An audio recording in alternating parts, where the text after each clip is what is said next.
Hello, everyone. Welcome to this ACT4SL virtual meeting. And for those of you who have not joined us in the past, ACT4SL is an open grassroots advocacy group that started several years ago. And our purpose is to share meaningful exchanges about advocacy. What does school advocacy look like in Michigan, Missouri, New Jersey, Ohio?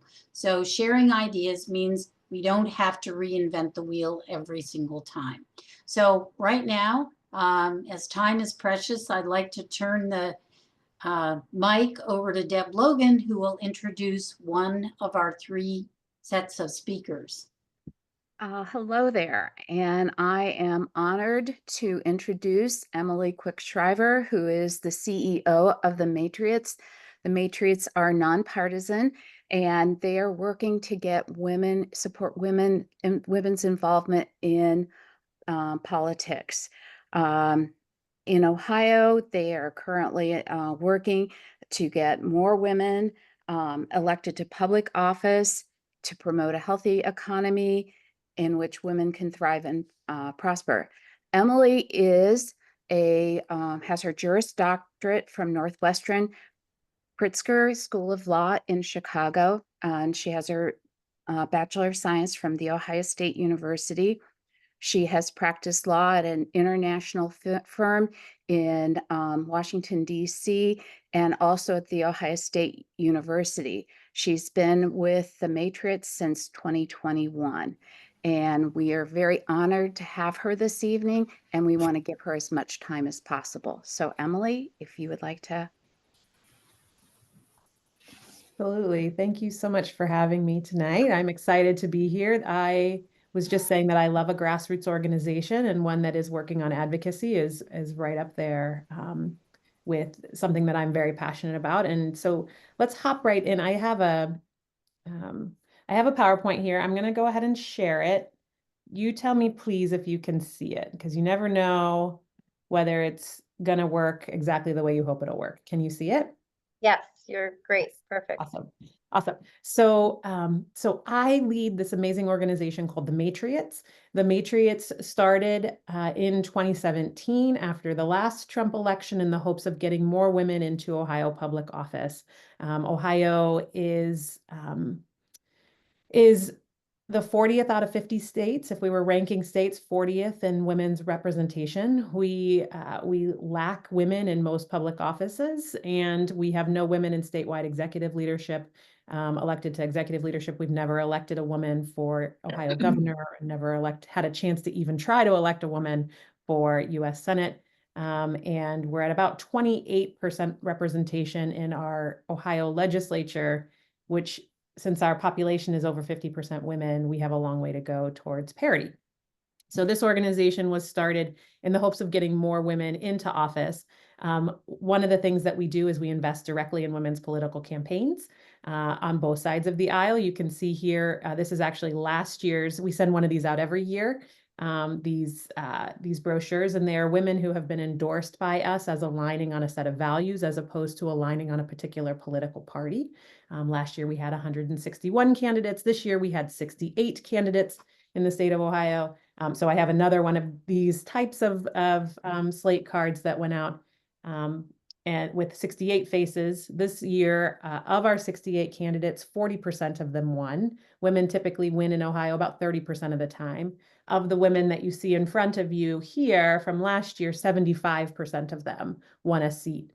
They were running for local offices, city councils, school boards, township trustees, township administrators, and really knocked it out of the park. This year we had state Senate seats, state House seats, county commissioner, county administrative officers. Like we elected 2 women sheriffs this year, one in Hamilton County, which is down by Cincinnati, and the other in Summit County up Northeast Ohio by Youngstown, and by Akron. So lots of women running for lots of different positions. And so hopefully, I know that the woman at the very top of the ticket in the United States was unsuccessful this year, but there are women across the country who are successful in seeking seats and in winning them. And we are making incredible inroads there. So my organization has supported more than 450 women running for office.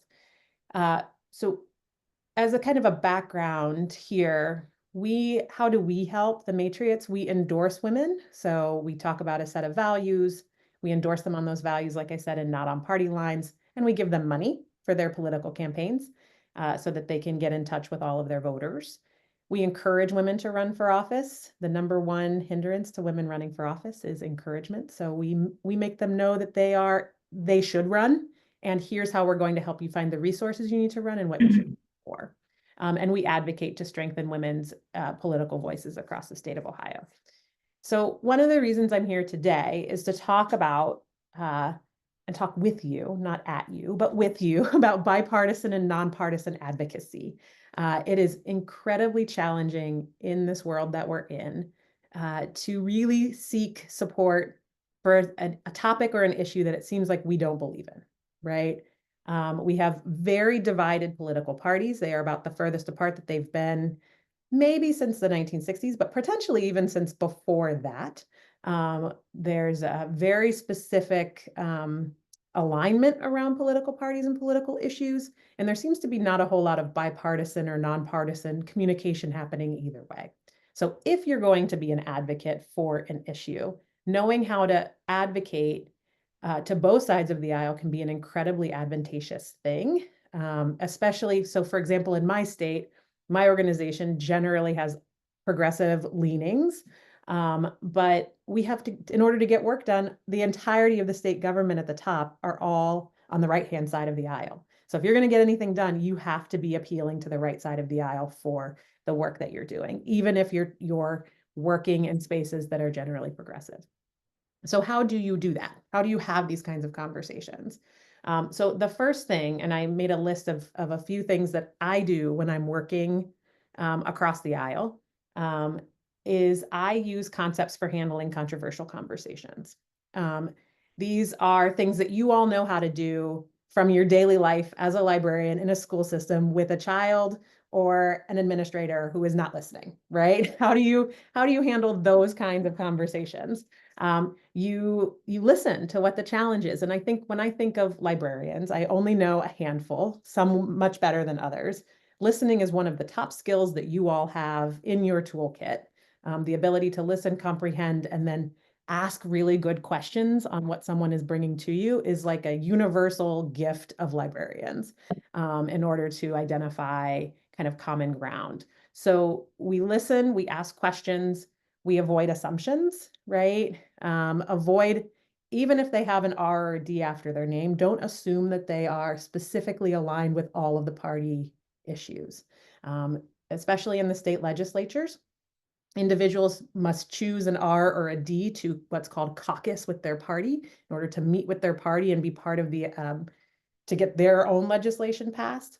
So sometimes we assume that they carry all of the same viewpoints as everyone else in their party, and you might be able to make a little bit of inroads with your issue by avoiding an assumption and coming in with an open mind.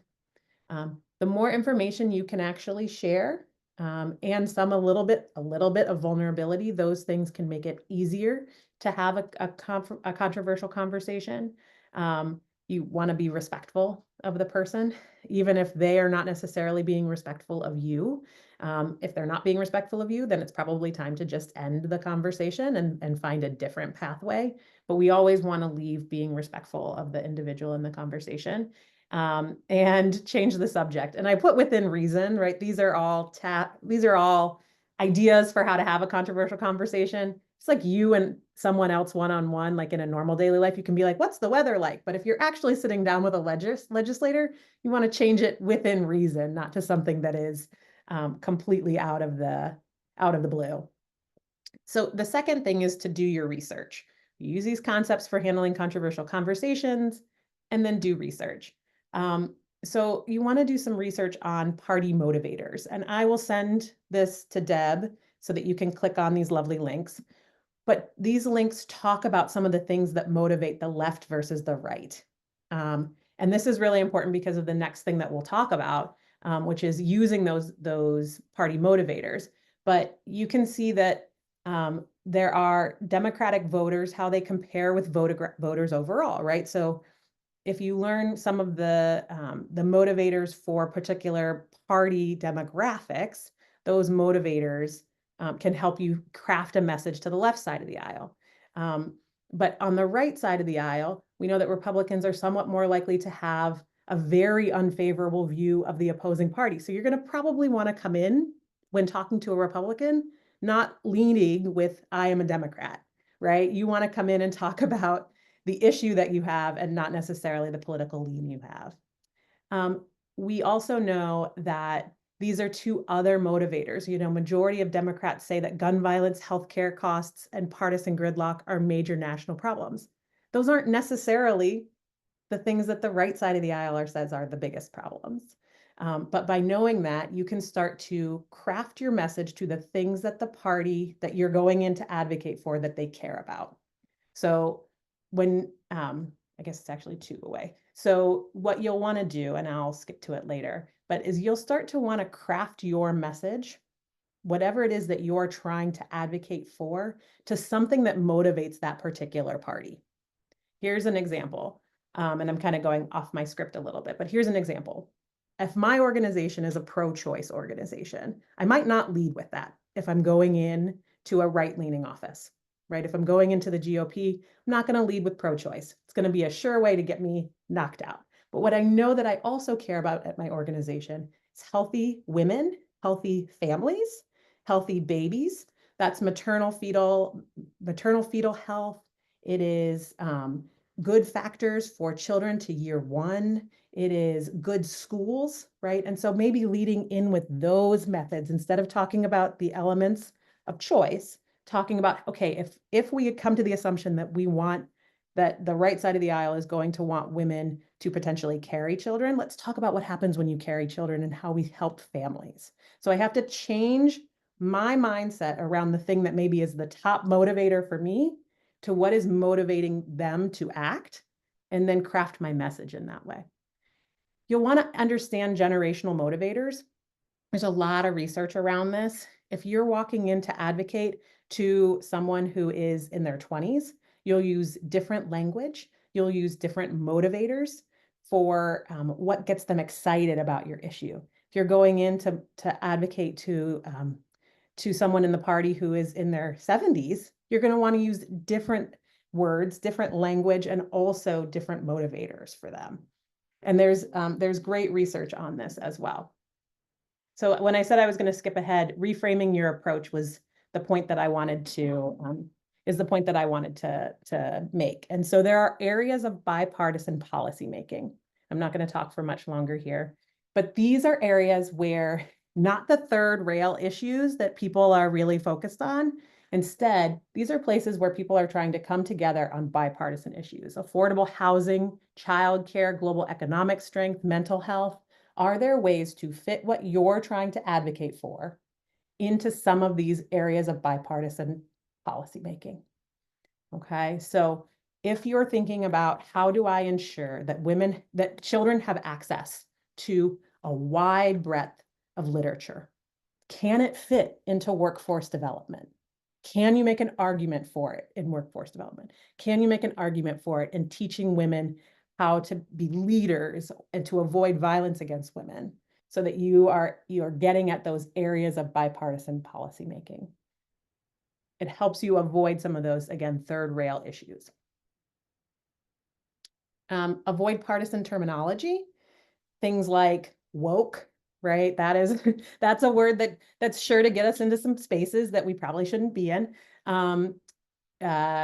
Book banning, that's one that is a space where that's a partisan terminology that's used. If there's another way to describe it that is in your area of expertise, go with that instead, right? So educational resources, access to literature, those kinds of things are less partisan than some of the words that you would hear on mainstream media from either side of the aisle. So if you're logging into either, CBS, CNBC on the left side of the aisle, or perhaps like Fox News on the right side of the aisle, you're going to hear that terminology.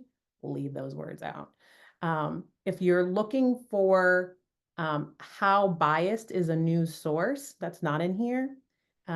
There's an organization called ADFontes, ADFONTES, ADFontes News Media, and it tells you from on the political spectrum from left to right, and it tells you from least fact-based, so opinion only, to fact-based news. So you want to get somebody kind of in the middle of the bell curve when you're looking for facts. And then the last part is you just want to build relationships apart from your issue. Get to know folks. So if you're talking to school boards, those individuals are generally pretty accessible. You know, see if there are ways to build relationships with the individuals who are policymakers. They will start to listen to you more. They listen to people who are in their circle more than they listen to the external advocates. And I find that I make greater impact when I'm able to know the person personally. So those are kind of my 6 areas where I would say how you lean into bipartisan or nonpartisan advocacy, and you'll make greater inroads if you're able to do these things. And hopefully you won't have to put any of your authentic self to the side in order to do these things. It's just really just reframing the issue. So here's a little QR code about us. Here's me. You can text me, you can call me, you can send me an email. I'm happy to help however I can. How was that? Is that Excellent. okay? Excellent. Thank you so much, Emily. I know you've worked us into your schedule. And so would it be best if people have questions that they contact you, or do you have a moment for questions? I have a moment. I'm going to my daughter's band concert, y'all. If there's ever a group that appreciates me going to a concert in the evening at school, that is where I'm headed. It doesn't start till 7:30 and she's in the 7th grade. So I think I have about half an hour till I have to be in my seat. But go ahead if there are questions. If you have questions, if you would go ahead and raise your hand or unmute yourself. And if And I see a not, couple things in the chat here. Also, misinformation is another term that's become partisan. It is. Yeah. and there was a question, was the 48% that one, can you explain that number? Yeah, so for us in the state of Ohio, the Matriots endorsed and gave the stamp of approval to 68 candidates in the general election, 7 additional in the primary. Excuse me. And our candidates that we endorsed this year, 40% of them won. So I don't know what it is across the United States. It's actually really difficult to do research down to the very local level. So we often see research sort of at the there's something called the Center for American Women in Politics at Rutgers University, and they look down to municipalities of 100,000 people or more, and spend most of their time at state legislatures or larger. As an example, in Ohio, yes, that's the website ADFontes Media. In Ohio, the only way to get information on who's running and who's won offices is to go to every county. We have 88 counties, every county's board of elections, some of which only hold paper files, and collect those paper files and then guess based on name as to whether the individual is a male or a female. It's very difficult research. And we do people that are here. welcome to put questions in the chat if you're more comfortable with that. So, okay. Well, I think we're good. Emily, thank you very much for making time in your schedule for us, and we really appreciate it. You're very, very Just had welcome. one question. Yes. You talked about generational motivators. Mhm. Can you give a specific example of what you mean by that? If you were talking to a 65-year-old white male Yeah. in either party. Let me think for a second. So, you know, there has been a lot of research done around individuals who are of the what was it, the greatest generation versus the boomer generation versus Gen X versus millennials. Now we're down to Gen Z and Gen Alpha, and what motivates them to do something. And we all, like, you spend a lot of time thinking generally like, oh, I can't get my kids to do anything. You have to motivate them differently than you motivate your parents-in-law. And a lot of that has to do with the atmosphere that they were growing up in when they were as they were raised. So for me, I'm a cusper. I am an individual who is technically probably Gen X, or millennial, probably millennial, but I am not an early adapter of technology. So I'm probably closer to a Gen Xer. And the things that motivate me are different than those that motivate my father-in-law. So when I'm out thinking about how to advocate for an issue, I might present slightly folksier to someone who's in a generation that is of the baby boomer generation, especially men. So I might talk about farms more. I might talk about the weather more. I might talk about sports more than I would ever talk to my friends or than I would ever have in normal general conversation, even with my peers who are not my friends. But looking at the things that motivate them, the Vietnam War was a huge impact on a lot of people. And so what does that look like, and how does that trickle down into the types of political conversations they're willing to entertain and their engagement with certain populations? So if you look, just this week, it was Veterans Day. The engagement about veterans and about being a veteran and what that means to our community and to our life cycle here as in the United States is very impactful for a generation of men that is way less impactful for someone who is in Gen Z or and Gen Alpha. They don't have any idea, but Gen Alpha. So that's kind of what I'm thinking of. I wish I had included a link because there actually is some research around political motivators by generation. If you would be comfortable getting that to me, we can include it in our resources that we share out. Yeah, sure. Thank you, Emily. Sorry that I didn't have a link in there. Mary made a good point. Look at the legislative bills they've sponsored. So, Yep. yes. Any other questions?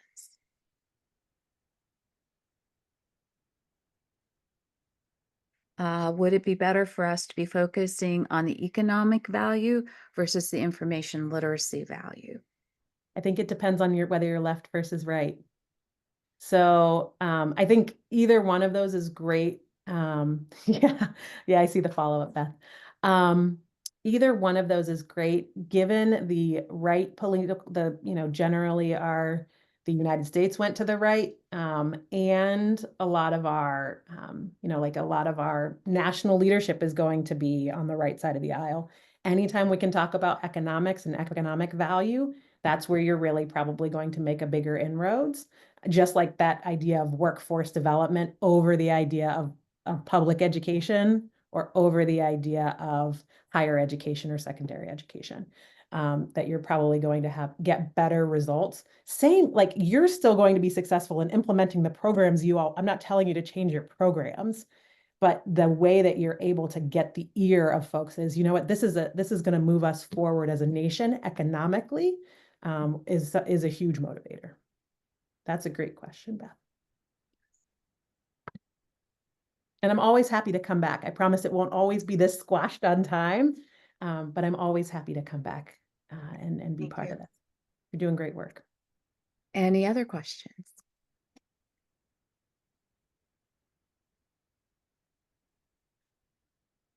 Okay. Well, thank you very much for coming tonight and enjoy your concert. And we will look forward to hopefully having you back in the future. Thank you, Emily. Keep up the great work. Thank you so much. Okay. Bye. And next we have Tracina and Mary, and I will let them introduce themselves. Thank you so much. That was wonderful. I'm going to go ahead and share out my screen for a slideshow presentation. I'm going to be presenting alongside Mary Moyer-Stubbs, who is our legislative consultant with NJSL. And we titled ours A Necessity, Not a Luxury, which has been one of our hashtags that we have been using for quite some time. When we present, we want to make sure that we were recognized as a necessity in education and not just a luxury. This is one of our school librarians who presents a lot on her services to students in North Jersey. And she has created a lot of data around how her position has impacted her students in her district. Yvette. A little bit about us, NJSL actually has 3 bills that have been recently, 2 bills have been passed and 1 bill is pending, signature from the governor that has specifically mentioned school librarians. So we're going to talk a little bit about some of our strategies around that. But this gives you a little bit of an overview of NJSL and some of the work that we do. So Mary, you want to start us off? Yeah, the first step that you want to think about is creating your team. And several years ago, Tracina was very interested in advocacy, and she has become our advocacy chair and leads the advocacy team.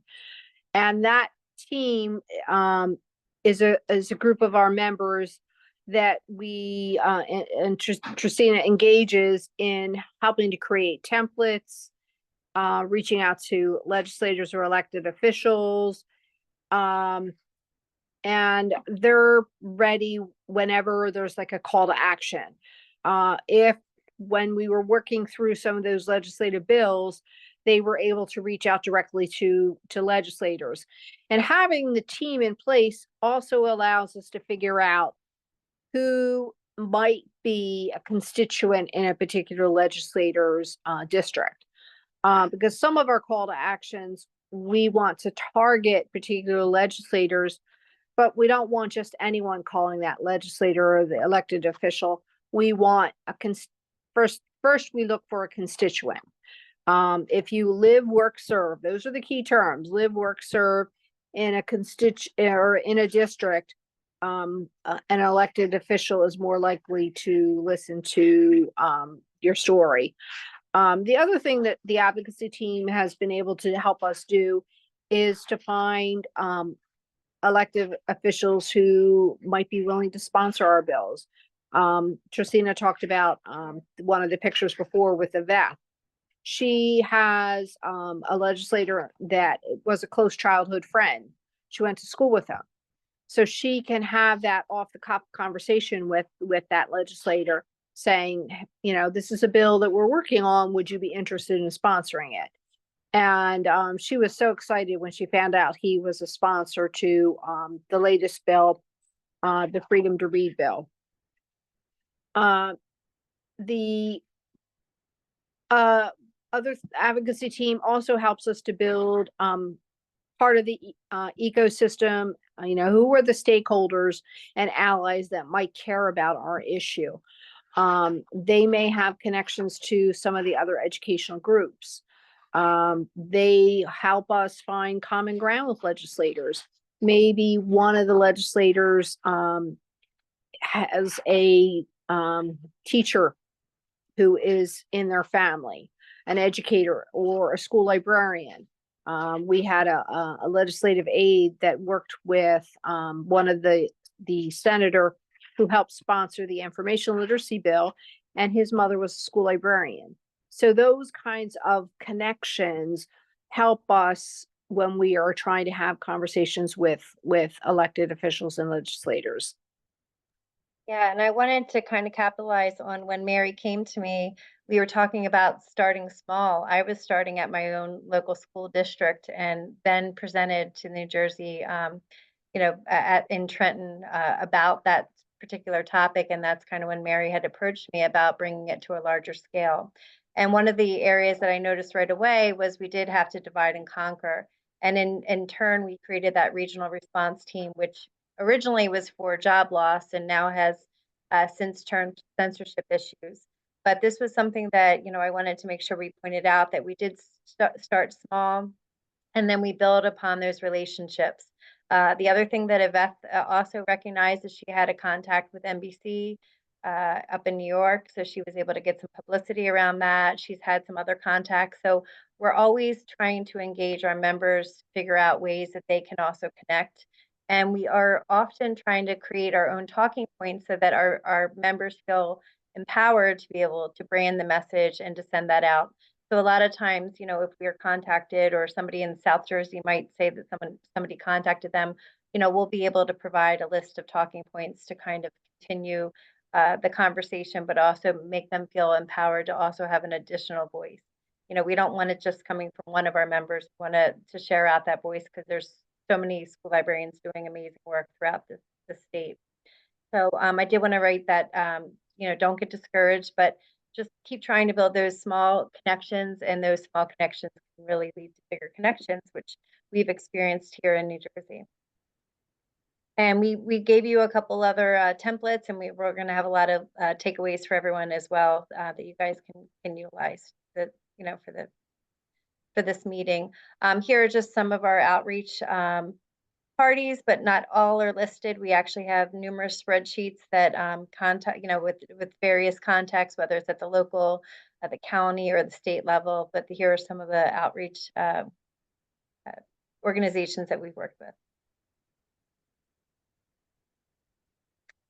So this was interesting. We wanted to make sure that we had to define our role. I know that we've worked hand in hand with this paperwork. I know originally it was for public and school libraries. We had worked on this template, and then ALA had asked us to use it, and then they had then added academic libraries. But we had the experience when we actually spoke with our Senate Education Van Gopal leader. He actually didn't know the difference between a school librarian and a public librarian. So we thought this was really important to define your role. A lot of time legislators don't necessarily understand the role of a school librarian. And sometimes even with funding, we have to really explain the difference so that we realize that, you know, that they recognize that this is a different entity altogether. And our connection to education is a little bit specifically different than public libraries. Mary, did you have anything to add to this? No, I think you pretty much covered that.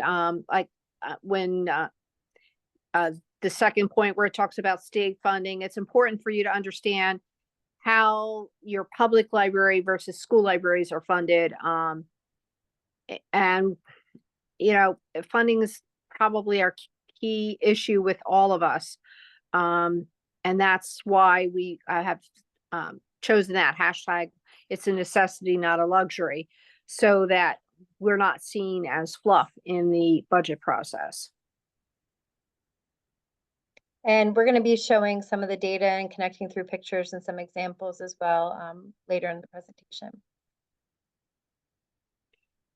I think this slide just is an example of how we, what we explain the role of a school library media specialist in New Jersey to elected officials and to legislators, so that they're aware of exactly how we connect to the Department of Education in an administrative code, in our state monitoring, in New Jersey student learning standards. You know, we try to make sure that they're clear on what our role in the educational ecosystem is. Yeah, so a lot of times we need to be very specific so they can actually see it curated and how it's actually written in code, so that it's very defined and it's understood that it's a necessity in school districts. And our term is actually school library media specialist. I know a lot of different states have different terms, but so we're able to kind of like pull this language out to ensure that it is showcased in multiple entities throughout the state. And we actually have Beth Thomas on the call, and we're very thankful for this white paper. But our white paper came to us through some of our correspondence with both Mary knowing the work in the legislation and with legislators, and also in speaking to some of our you know, publicists and some of our media outreach that said it's really important to have a white paper. And we have used our white paper for all of our legislative bills up until recently, and we continue to update this paper. And this is our recent one for 2024. Thank you, Beth Thomas, for updating it. But this is mainly to, you know, state your position, whether it's to introduce a bill, to promote your profession, but mainly used to educate your audience. And this is a nice takeaway after you have meetings or correspondence, or if you're attending meetings at the state or local level. But it is important to have. And one of the things that we try very carefully to do is to keep it a one-page document, keep it short, and a document that can also be sent electronically to legislators and their aides. Because if it's longer than one page, it gets lost in the shuffle. And we like this kind of a document because it's got visuals, it's visually appealing. And we've had virtual sessions. I know we've talked about this in previous presentations, but summertime's a really good time to connect and share with white paper with legislators. We were able to share out for information literacy bill and also receive bipartisan support by our summer legislation meetings. It was a really nice opportunity for us to connect, especially post-COVID, with Zoom being very common ground.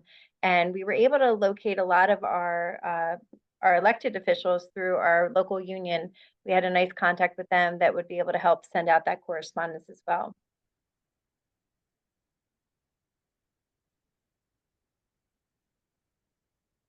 So this slide was talking to legislators and using multiple outlets.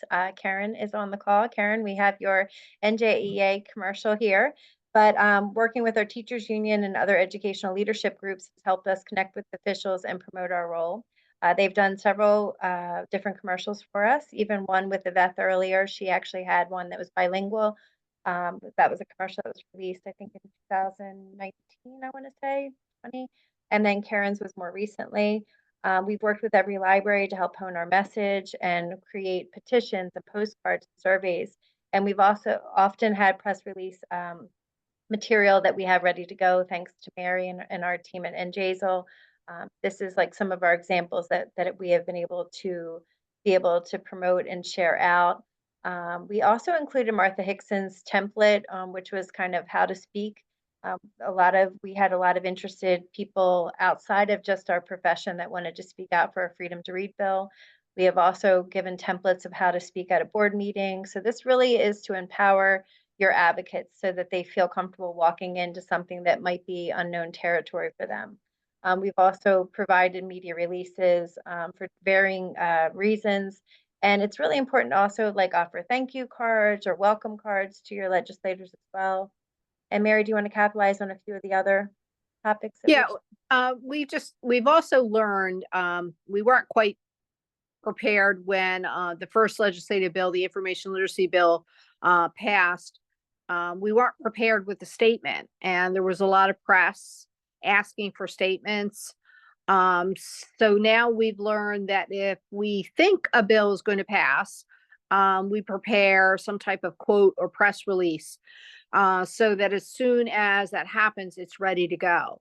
And we've been able to have quotes from NJZL in the New Jersey Senate Democrats press on the Freedom to Read bill.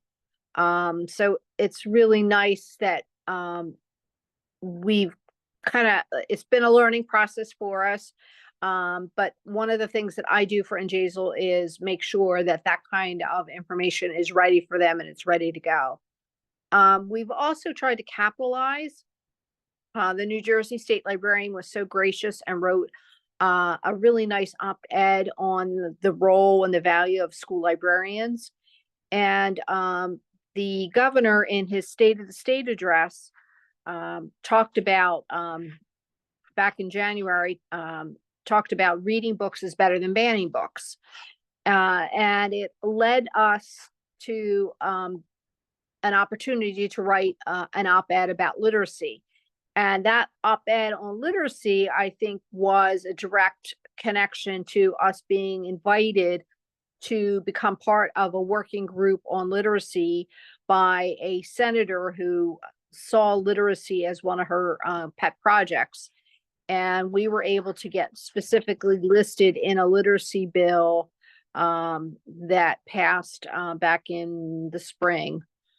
So now the literacy bill that passed, and there's a slide later on, one of the key factors of that, there's a working group that's going to put together best practices for literacy. So we specifically have school librarians who are on that working group who are tasked with creating best practices. So it's a small thing, but we're really excited that we have a seat at the table. Yeah, and I kind of want to actually add on to that with our advocacy team. We recognize that not everyone wanted to be the advocate speaking loud at a board meeting. So we found different niches for everyone to maybe capitalize on being, you know, an op-ed writer, or maybe their opportunity was to work behind the scenes to create an infographic that could communicate out to members. So we have been able to utilize our members in so many different platforms, which has really been helpful for their comfortability, and as well as, you know, to advocate for some of the areas that we really find useful for them to feel like they're promoting what we do, our profession. So talking to legislators, you know, this is just an example of showing your data, getting to know the data and being able to present it out, just like we talked about the question earlier about the economic importance. So this would be maybe that platform to showcase, you know, our literacy rates, our data of, you know, for us, we wanted to look at the numbers, you know, information inequity, presenting out and showcasing it to legislators. This was actually Yvette's slide. She has actually proven over time of having a full-time school librarian. We had a conversation a few years ago, and I said, why don't you start tracking your data? And sure enough, her data has been able to speak for itself. So if you have some school librarians that maybe are doing this, or maybe encourage that, it's really important. I know they're looking at literacy. It's a big term right now. You know, it's a bipartisan term. Increasing our literacy rates is really important. So this is something that maybe you could capitalize on as well. And she's able to present that out at the local level and now at the state level. This is a little bit more about what Mary does, the role of consultant. If we haven't encouraged it before, we're continuing to encourage having a legislative consultant. You know, and it could be at the role Mary works, although she's titled part-time, I would have to say she works quite a lot. But go ahead, and if you want to share out what you're doing. And I was not, this isn't something that I like went to school to become a political legislative consultant. I am a retired school library media specialist. Advocacy was a passion for me, really. And I have been working in the role of a legislative consultant since 2016. So some of our work is it's built on a foundation. You know, Tristina talked about starting small. And we are, I think, have developed a reputation in New Jersey with various educational groups and with legislators. And I think it's because we have had a consistent message and have worked really hard to, if there's an opportunity for an op-ed, you know, we kind of have tried to jump on that opportunity and take advantage of it. And as an employee for the organization, one of the things that I can do is keep the organization on track with pending legislative activity and the need to either testify or track a legislative bill. I can help the organization to put together a template for members to submit testimony. And it has made a difference. We have had changes made in administrative code because our members have come out and written to the State Board of Education members or have written to the Department of Education. I've also tried to work to give the organization, I call them historical views documents. And if you click on that link where it says information literacy law, it tracks the history of how that bill came to be. I do that with a lot of issues because a lot of things are cyclical, and just because something may get settled in 2024 doesn't mean it's not going to come back in 2028. And the leadership in 2028 would be very different than the leadership now. So having some of those documents in place for the organization allows us to see, okay, what happened, what was the outcome, and what do we need to do now to either right the situation or keep this, you know, the status quo. I'm going to bring it to the end only because I know Deb, you still have to present. but we're going to plan to share out this this slideshow with everyone. There's more information. We tried to pack a punch with everything. So, but if there's any questions at the end, I know one of the questions was how many people are in our membership. We do have, I know Karen's on the call. I want to say at least 600 as of now. But you know, we've started with small groups. Not all members were involved, but we've been working on getting more involvement. But Deb, I'm so sorry to cut into your time, but go ahead and take over. But we'll be able to share this out with you if you have any questions as well at the end. Okay, you're going to need to stop sharing your screen. And then I can share. Okay, let's do that. And so I'm going to keep moving, and hopefully I won't be able to see your questions. So I'll ask Trisina to let me know if I need to clarify anything. We all know what's happened recently, and I have a link and a document to this, and we will add other resources and links in this document, and you'll get a tiny URL at the end, and we will send it in the email, the links to this material.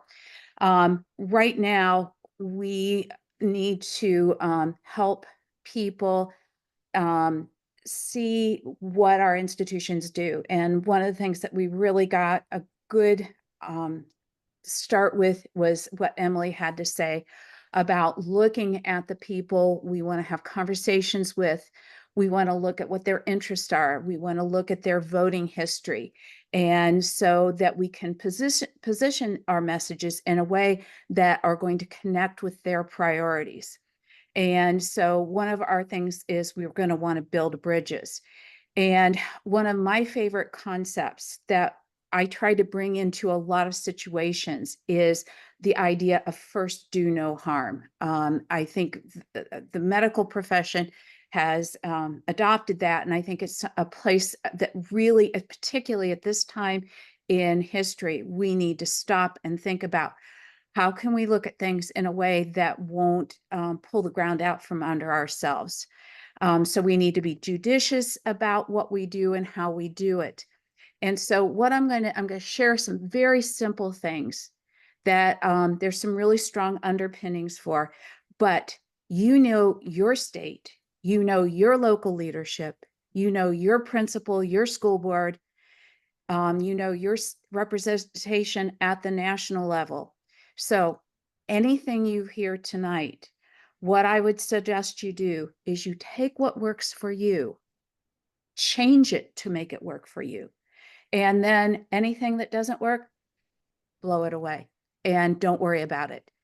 And one of the things that I have always stressed when I've been thinking about how do I build a relationship, how do I build a bridge, is to think in terms of what they want, not what I want them to want, but start with where they're going. And that's exactly the kind of thing that Emily was talking about when she talked about that common grounds with both sides of the aisle, and then looking at the where each side was coming from and what their priorities are. Think about who you're having a conversation with, and think about where they're coming from. I had some very generous people share some things with me, and this is going to be in that document, links to this information. But one of the things that prompted this topic is I've seen some really good work done over literally decades of working in advocacy. And I know one time when there was some major shifts in terms of representation at the state level in my state, our state association sat down and put together a brochure, and it was far less text dense than this, but it combined both the statistics and the data that and Jazel was talking about, the kinds of information you see in this Michigan letter, but it also put a face on it. One of the things that I've been very blessed to attend advocacy trainings by from a woman named Stephanie Vance, who calls herself the advocacy guru and does amazing advocacy training. But one of the things she stressed was the idea that I lost my train of thought. I'll come back. Okay, I'm trying to rush people. Sorry about that. Okay, anyway, here is a kind of flyer that Michigan's School Library Association sent with that letter. And oh, back to Stephanie Vance. She talked about having a puppy dog story, having something that would, like when you talk to a legislative aide or someone, they'd go, oh my gosh, we have to do something about this. And so put a face on your message, but you also we need data-driven. We have data-driven decision-making, evidence-based practice, research-based practice. So you need that, both that qualitative and quantitative data. I am rushing, but I did remember. Here is an example of something that was in that newsletter that OLMA sent to every member of the Ohio House and Senate. And then AASL came along and picked it up, and it went to every member of the US House and Senate, and it went to the executive branch as well. And in fact, ALA looked at having the parent who wrote this statement come and speak in DC. So what I'm going to encourage you to do is listen for this. One of the people who was at the planning meeting for this pamphlet, this brochure, when we said we needed stories, said, well, a parent has recently spoken to me. Let me see if she will write this up. And so when you hear those stories, crowdsource it, say, do any of you have stories? Do any of you have examples of things that will speak to these topics? And so, and you all can read, I'm not going to read it to you. So right here, we've got a letter with a flyer. It can be sent email. It can be sent snail mail. Caution with things sent snail mail. They get irradiated before they go to DC, and they come out brown and crispy and things, unless things have changed recently. But there are, you can visit local, your state senator is going to have a local office. You can visit those offices. You can your national level leaders will have local offices. You can visit those as too and arrange for conversations. Do not feel bad if you don't have that conversation with the leader themselves or the school board. You can talk to an aide. You can also send invitations. That's another way to build understanding. Invite a representative to read in person. Now with this one, this is why the caduceus is there. Send a book with an invitation. Right now, I think I would be very thoughtful about what kind of book I might send. Invite to send someone, a decision maker, to send a picture with their favorite book. I've had people write why reading is important to them and put that beside the picture. The reason that Mary Ellen Withrow is pictured in this slide is that the US Treasurer, at the time she was treasurer, did such a picture and did such a statement that was hung in my school. Again, use your network. Her son-in-law taught at my school. I have had state representatives. I've had members of the Department of Education. And often when you're excited about an idea and you talk to people, a student was who got my state representative to speak to a class. So use your network. And so one of the things that Michigan did, they have invite them to have send a video of them reading, invite them to participate in a research project. I had the state representative when we were talking about cutting funding for our state databases, even though he was on a fiscally conservative side of the aisle. After having seen my students with their research projects, I went to him and said, this was, you were interested in this, and how did they prepare for this? This was one of the reasons. He offered suggestions, he offered support, and he was behind these students having these resources. So, and I just included this because we talked about involve a lot of local people in your program. Get support. This was, I can't find the picture of Mary Ellen Withrow reading, but here was our one of our police officers with his companion Fitzco and Falco. And so he was our canine officer. So, and put those people around in your room.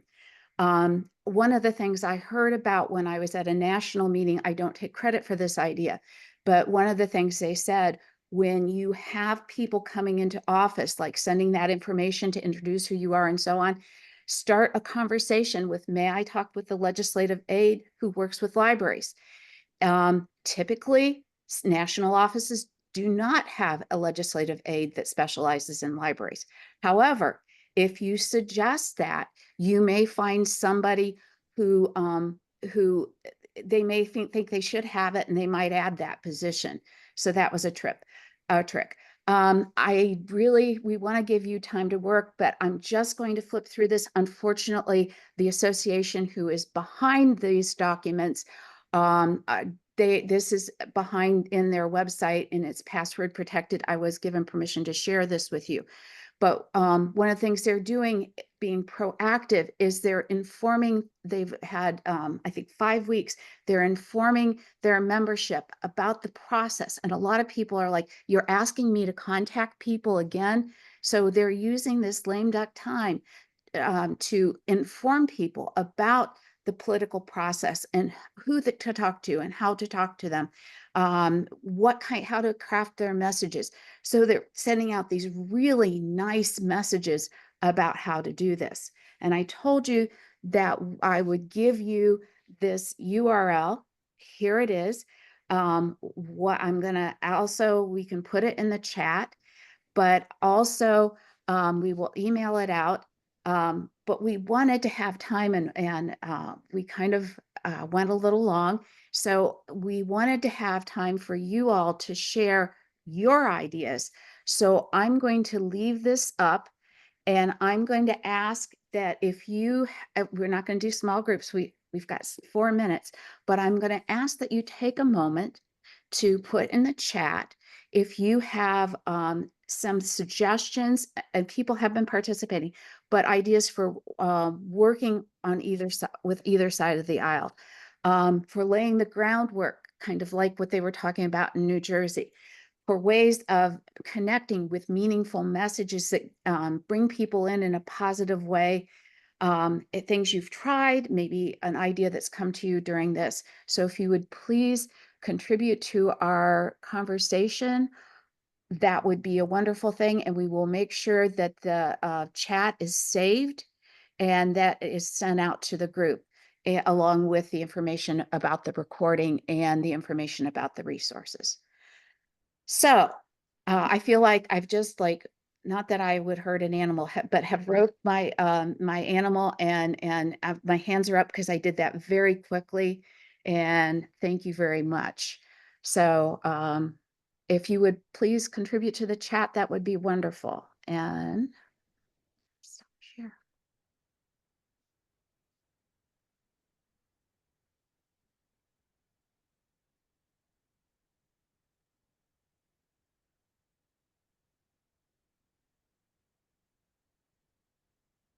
And is there anything that anybody else would like to add to this,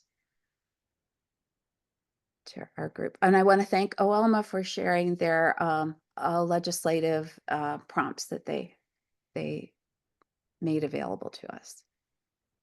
So I see Carolyn has written about how the new administration will have some focus on career preparedness. So how might we message that? I'll just throw it out there. You can put that in the chat as you're thinking about, okay, career preparedness. How can we use that to message our legislators? I think that's an area too where legislators don't think about that libraries do that. So it's an opportunity to raise their awareness about it. And that's not controversial in any way to talk about.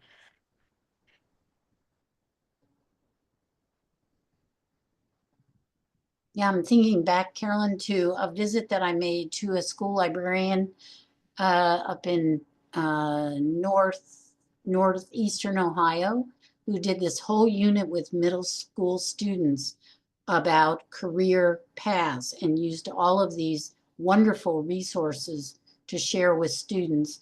And I'm thinking, wow, that done now would be very appropriate for this kind of message that we'd like to send. So. Okay, is there anything I- else? Well, Yes. I think that with career preparedness, I mean, literacy is part of that. You've talked to, I just heard a Michigan business person talk about, how kids they're talking negatively about our schools. Anyway, that kids are coming out not being able to read or understand instructions and that sort of thing. So literacy is tied to that, as well as that ability for kids to look at information and evaluate it. And I guess you have to be careful with who you're talking to and the buzzwords you use to explain that. But I think those are key things that we do that really do tie into career preparedness. You just have to help them connect those dots. Those are definitely. And Yeah. that might be the type of term that they might be looking for us to bridge that narrow gap, for funding. Liz, I'm sorry. Go ahead. I think Kathy's right. We just need to remind them that these are work skills, communication, evaluation, clarity of thought. Those are all, if you want successful workers, you need to have some of that. It's not just, those who are going to college, since that seems to be not as popular at the moment. We want people to come out as skilled workers. Great point. How many states do we have present here where you have seen the Department of Education create a strategic plan for their public schools? Michigan, I think that's always a good place to look to see not only what the buzzwords are, but where the state tends to be leaning as far as how they want to prepare students. So that might be another resource that we could include in our LibGuide in terms of checking what your strategic plan, your state Department of Education strategic plan is. Our state has this top 10 and 10 plan. And so we went through and said where school librarians support each one of the bullets in the plan, like how we do that, and have shared it. But I feel like we need to share it again. Well, it is 8:02. And so we're running a little bit late, and I apologize for that. But we are planning to meet again on January 14th. And we haven't pinned down exactly what our presentation will be at that time. So if anybody has any suggestions or requests, please take a moment and either put them in the chat or reply to ACT4SL at the Gmail address. And we are looking forward to seeing you at that time and hearing from you in the meantime. Thank you, everyone, for coming.